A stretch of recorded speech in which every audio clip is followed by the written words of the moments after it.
A live look outside this morning. We've got pretty good visibility downtown.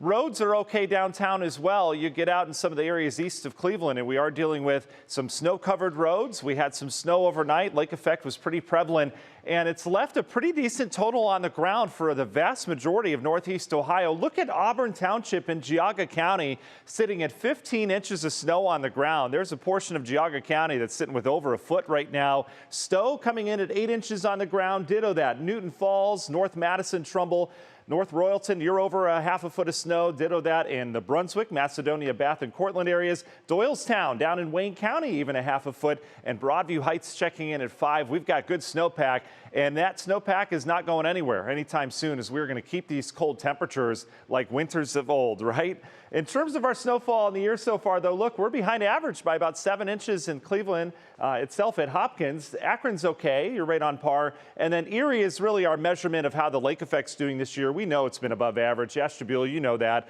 They've had 80 in Erie or close to it, and the average sitting there in the 40s. So way above average in terms of lake effect. And we have more lake effect overnight. You can see what we're dealing with on radar here this morning. This lake effect snow is going to be persistent as we go throughout the morning, kind of coming and going. Nothing particularly heavy. We do have a little batch of some moderate snow now moving through the Chesterland area. This will get back into, you guessed it, Auburn Township. Let's add to your 15 inches there. Areas near Bainbridge will pick up some snow before it heads down into Aurora and the Streetsboro area. We've had some light snowflakes and a coating on your windshield here this morning if you left the car outside in Kent and the Brimfield Township area, all dealing with some light snow of the lake effect variety. The winter storm is gone. The one that caused all the problems across D.C. yesterday, back into Kentucky with that ice storm. It's off the East Coast now, but what we're left with is that cold flow across the Great Lakes, and this cold air is prevalent, and again, it's not going anywhere anytime soon.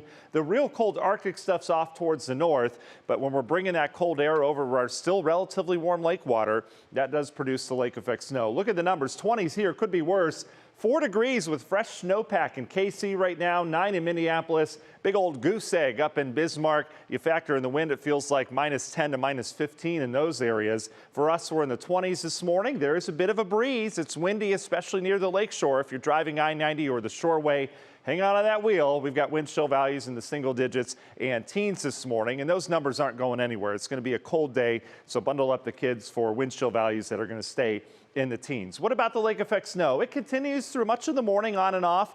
Our model brings it in Ashtabula County. It's here right now, so, you know, models aren't truth. They're always a little bit off, but that's okay. That lake effect snow should start to wind down as we get into the midday. I think we'll break back sunshine for a lot of us.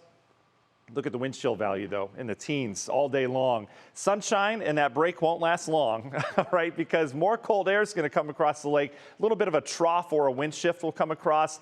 That's going to kickstart more lake effect snow late this evening, most of it after the time we go to bed into tonight. And you're going to wake up tomorrow morning with maybe some slick travel once again as that cold air comes in. And look at the numbers tomorrow. We don't get out of the upper teens and low 20s for highs. So colder tomorrow with scattered lake effect snow, and then eventually we'll clear things out and really chill down Thursday morning. How much snow from here? Maybe another inch or so out east, and then we'll pile on maybe another inch or so on top of that. So no big snowfall totals coming in, but it's going to be persistent lake effect snow kind of on and off. Long ranger forecast, look at temperatures. After we hit the new year, we went way below average after being in the 60s leading up to New Year's Eve. And in terms of that cold air, it sticks around, as I mentioned. Next system I'm watching is going to come out of Texas. This is going to produce a half a foot of snow or more for Dallas, right? They don't handle that well. That will bring area-wide snowfall here Friday into Saturday, and then more snow and cold chances into next week. Look at the numbers. Union Home Mortgage 10-day forecast brings us up near the freezing mark. Wow, Sunday, Monday, and then really cold once again next week.